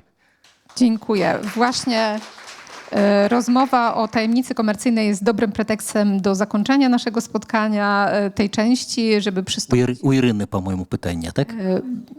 Bezpośrednio przystąpić do prezentacji książek Gałczyńskiego, szczególnie, że Gałczyński uważał, że największe wrażenie robią na ludziach liczebniki. No i tu powiem taki liczebnik 50, który będzie taką podstawą kontynuacji. Скажите у микрофон. У зв'язку з тим, що перед этим сказали, мені цікаво, як ви лічите, ці магчыма у перакладзе паэзіі выкарыстоўваць штучны інтэлект? Czy można w tłumaczeniach wykorzystywać inteligencję sztuczną? Як бы так адказаць і пахваліць. Я ведаю, што што тут ва Вроцлаве ёсць моцны брэнд, людзі, якія займаюцца. Я бачыў шмат паэтычных перакладаў, зробленых горш, чым штучным інтэлектам. Але гэта не азначае, што штучны інтэлект у бліжэйшы час пераўзыдзе добрых паэтаў і паэтак, перакладчыцаў і перакладчыкаў. Jakby tak odpowiedzieć, ponieważ widziałem tu we Wrocławiu pewien brand, który tym się zajmuje, no właśnie wśród Białorusów. Wśród Białorusinów. I właśnie powiem tak, że widziałem niektóre poetyckie tłumaczenia gorsze od tego, co robi sztuczna inteligencja. Jednak to nie oznacza, że w najbliższym czasie sztuczna inteligencja przezwycięży, będzie bardziej utalentowana niż prawdziwi poeci. Давайте я у заключение хороший, правильный лечебник. Скажу, это будет дата 6 жніўня. 6 жніўня адбудзецца наступная сустрэча ў межах доўгай дарогі дадому. Гэта будзе дыялог, а разам з перакладчыцай трыялог. Гэта будзе размова беларуса з беларускаю, але з беларускаю Польшчы, з Анетай Прымакай Онішк, аўтаркай вельмі важнай кнігі «Каменне мусіла паліцець» пра непростае дачыненне беларускай меншасці з польскім асяроддзям, пра злачынствы, якія доўгія гады замоўчваліся, амаль дэтэктыўнае даследаванне. Кніга зусім свежа перакладзеная на беларускую, і прыедзе нейкая колькасць беларускіх кніжак, і мы 2 мовамі з Анетаю по-беларуску і по-польску будем про je rozmawiać. Przychodźcie. I na zakończenie podam prawidłową, właściwy liczebnik. Będzie to data 6 sierpnia, ponieważ wtedy odbędzie się kolejne spotkanie w cyklu Długa droga do domu. Będzie to dialog, a z tłumaczką właśnie trialog. Będą rozmawiali Białorusini z Białorusinką. Będzie to pisarka Aneta Prymак-Oniszk, która napisała bardzo ważną książkę Kamienie musiały polecieć. Jest to opis trudnych relacji mniejszości białoruskiej z Polską, społeczeństwem polskim. Jest to prawie kryminał, jest świeżo przetłumaczony na język białoruski. Pewna ilość książek też zostanie przywieziona na to spotkanie, więc będziemy o tym rozmawiać. Всього доброго, до зустрічі. Życzę wszystkiego dobrego.